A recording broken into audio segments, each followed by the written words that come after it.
Let's talk Yes. about Sparkle University. Of course, this is your acting debut.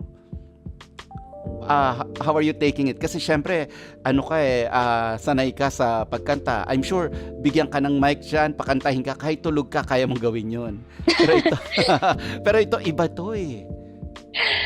Opo, tama po talaga. Ibang-iba po siya. Sobrang nakakapanibago. Though before naman po, naka-experience na ako na ng ilang mga projects na naging extra-extra lang po ako na bata, ganon, or Mhm. wala talagang role. Pero this time, nabigyan po ako ng blessing to really experience yung meron ka na talagang character and Mm. ang At saka masasabi ikaw ko na po si na Stephanie eh. 'Di ba? ay Nakaka-pressure eh um, kasi marami kang fan sa pagkanta tapos pagka aarte ka na parang wow, let's see kung ano yung ibubuga ni Stephanie as an actress.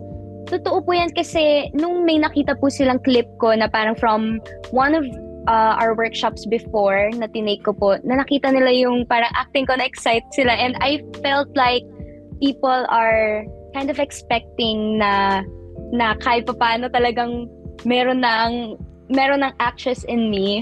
Pero ako po kasi syempre bilang sa sarili ko po, alam ko na I still need more practice, more workshops, and talagang yung guidance po sa mga tao na mas nakakaalam sa craft na to. Pero sa base po sa experience ko sa Sparkle U, dahil nga with the help of my co-stars and our director, Direk Barry, siguro kahit papaano po naging madali yung process, na kahit na nakakapanibago at bago po ako sa world ng acting, siguro masabi ko rin po na proud ako sa sarili ko na I was able to do it, and nalagpasan kahit may mga moments na naiyak ako kasi na-pressure ako, na nagkamali ako, feeling ko parang cause na ako ng delay, ganon.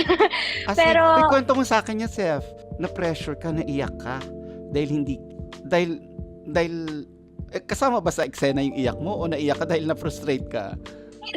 opo, naiyak ako kasi sobra akong parang feeling ko nakakahiya. Kasi yung time po na yun, parang nagwo-wait kami for our scene. And then yung unang salang is, ako po yung first line. And kasama ko doon si Shane, si Abdul. Parang halos lahat kami nandun sa scene na yun. Tapos may mga talents pa na nandun, maraming nanonood.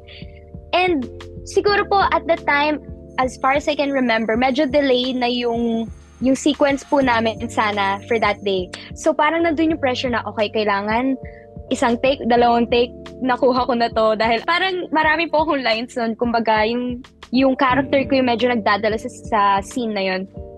And paulit-ulit na po yung pagkakamali ko. Hindi ko makuha yung tamang approach nung scene na yon. Tapos parang nung nagkamali po ulit ako, hindi ko na kinaya, naiyak na talaga ako. Nagpanic po ako. But thank God, nandyan yung mga co-stars ko, sila Shane, sila Abdul, even si Michael, kahit wala siya sa scene, na parang lumapit sila and then binigyan nila akong tissue, sinabi nila, okay lang yan, huwag ka ma-pressure. Alam mo, maswerte ka. Kasi, may mga friends kasi tayo, di ba, na parang asar talo ka pag ganyan, pag umiyak ka.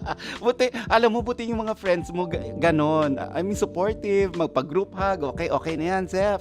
Ano yan, kaya mo yan. Pero feeling ko nga po, dahil doon, mas naiiyak pa ako kasi pag kino-comfort po ako, minsan mas naiiyak pa ako. Parang nararamdaman ko na, thank you guys, nandiyan kayo para sa akin, pero grabe yung pressure. Nung mga sumunod na po, niloloko-loko na nila ako na parang, ko naman, parang umiyak-iyak kapag ganun. O yan, iiyak na naman yan, no?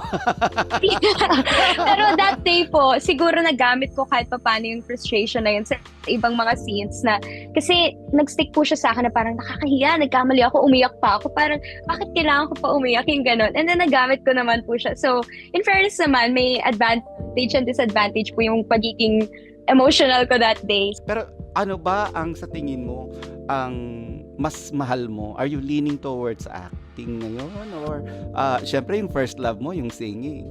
Totoo po, first love ko yung singing. Pero simula nung na-experience ko po yung sa set and yung makasama mo yung mga co-stars mo, lalo na yung mga during break times, ganun. And pag talagang nasa take na po, siguro biglang na-realize ko na ang saya din pala ng work na like sa acting. Kasi dati po, hindi ko talaga na-imagine yung sarili ko na nag-acting. Sobrang mahihain po ako before na natatakot ako na umarte. Pero parang kahit pa paano nag-open po siya ng door sa akin. And nakikita ko po yung sarili ko na mag-audition pa or mag-workshop para mas mahasa ko po yung talent kung meron, kung nandun man siya. So na-in love ka na rin kahit papano? I-in love na po. Wow! Oh. Nai-in Sa, love wait, na. sa acting yan hindi kay Michael. Po. Hello! Sa acting po, nakamove on na po tayo dyan. Oo nga, sana dinikit ko na lang, no? Para at least. Pero teka muna, sino ba yung gusto mong sundan na yapak? Sino ba yung mga idols mo? Parang yung si Miss Sarah Geronimo. Pero nakikita ko din po parang si Ate Julian kasi si Ate Julian mainly singer din po siya, and then nag-act siya, musicals, sa movie din po. So parang ganon, nakikita ko po na ganon yung gusto ko po sanang ma-achieve or ma-experience sa pagdating sa acting, yung ma-experience ko din po sa big screens and mga musicals. Ganon po. Alam mo, Seth, I'm telling this to you right now, hindi malayo. Hindi talaga malayo. I've seen you perform and talagang nag-iiba ka. Sabi ko nga, di ba sa'yo, parang, grabe ka, Stephanie, pag bumababa ka ng stage, di ba, sinasabi ko sa'yo, grabe ka, Stephanie, parang kang bakulaw sa stage. Parang, ang liit-liit mong tao, pero grabe ka, inakain mo yung stage. Thank you po. I have to give it to you. Yun na nga.